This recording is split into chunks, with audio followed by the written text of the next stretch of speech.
Pessoal, o ministro-chefe da Casa Civil, Rui Costa, desmentiu a informação de que o novo governo do presidente Luiz Inácio Lula da Silva planeja uma nova reforma da Previdência. Em fala a jornalistas, nessa quarta-feira, após a posse do vice-presidente Geraldo Alckmin no Ministério do Desenvolvimento, Indústria, Comércio e Serviços, Costa descartou a proposta, abre aspas. Não há nenhuma proposta sendo analisada ou pensada neste momento para revisão de reforma, seja previdenciária ou outra. Nesse momento não tem nada sendo elaborado, disse o ministro.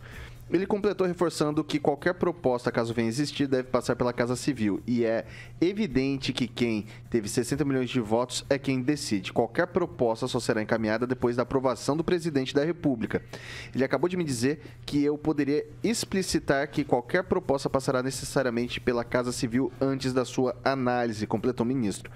A afirmação de Costa representa o primeiro bate-cabeça entre membros do novo governo. Isso porque a fala acontece um dia depois de Carlos Lupe, agora ministro da Previdência, negar a existência de um déficit previdenciário e sinalizar que poderia rediscutir o tema, chamando o texto aprovado em 2019, no primeiro ano do governo Bolsonaro, de anti-reforma e prometendo criar uma comissão com representantes de sindicatos patronais, dos aposentados, do governo, centrais sindicais, para debater o assunto.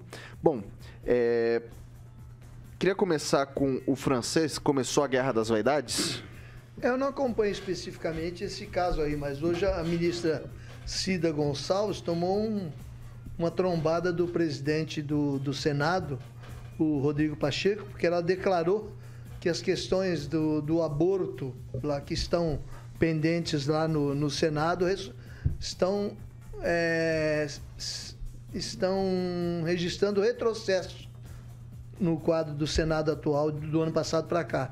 Pacheco respondeu rispidamente, disse que isso não é verdade, que nos 2 últimos anos as mulheres tiveram muitas conquistas, que ele vai elencá-las e mandar lá para o gabinete lá da nova ministra da Mulher para mostrar que isso não é verdade e que a questão do aborto está em discussão ainda e que nada foi tomado depois que ela assumiu. Por essas e por outras, que na próxima sexta-feira, depois de amanhã, o Lula vai reunir o pessoal. 37, uma constelação de ministros, né? E depois vai fazer um périplo aí durante 3 meses. Ele vai à Argentina, cujo presidente esteve aqui no dia que ele venceu. Okay. Vai a Portugal, onde ele passou depois que foi na conferência. Vai passear. Vai lá, Celestino. Como que é o nome do novo ministro mesmo, da Previdência? Da Previdência é o Carlos Lupe. Mitomaníaco, né? Ele... PDT. Não, PDT é o Lupe.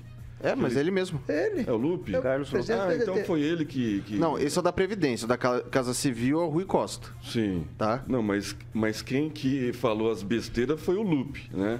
Falou que é um trabalho escravo do pessoal que faz entrega por aplicativo, né? O motorista de aplicativo, é tudo escravo. Olha só a besteira que esse infeliz falou. Falou que a Previdência não tem dívida, 45 trilhões para ele não é dívida. Então, assim, é mitomaníaco, né?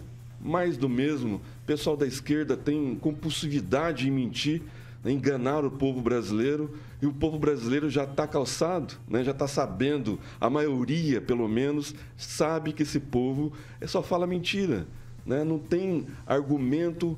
E a narrativa deles é para a militância, para aqueles 20%, 30% no máximo que votou no PT, segundo o TSE, né, que a gente saiba, mas a gente não pode falar a respeito. Mas é muita cara de pau, né, tentar querer iludir e imputar ao governo anterior as mazelas que eles já estão criando aí. Por exemplo, queda na Bolsa, 546 bilhões já de prejuízo, 400 empresas prejudicadas de capital aberto. É uma vergonha. Eu acho só que só vou deixar aqui registrado a dívida da Previdência não é de 45 trilhões, né, Celestino? Não, não é. Não é 45 trilhões.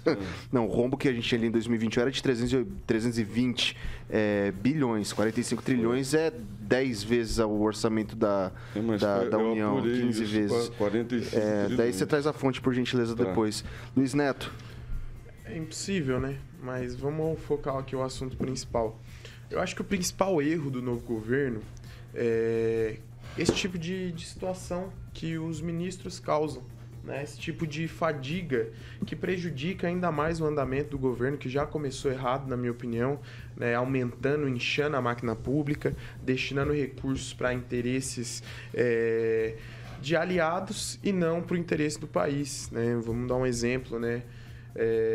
Do agronegócio, 13 bilhões para o agronegócio, para quem produz, é um desafio, né? Falta fomento. E aí, quando você coloca... Não é só não. São 13 bilhões de reais. Para a cultura. Para o agro, para a cultura 10 bi. Então, assim, a gente tem que analisar tudo isso. Né, os interesses políticos estão à frente dos interesses da nação. Por que eu estou dizendo isso? Que esse tipo de fala prejudica? Porque o novo governo, Vitor, ele vai ter o desafio porque ele precisa pacificar o Brasil para ele conseguir governar.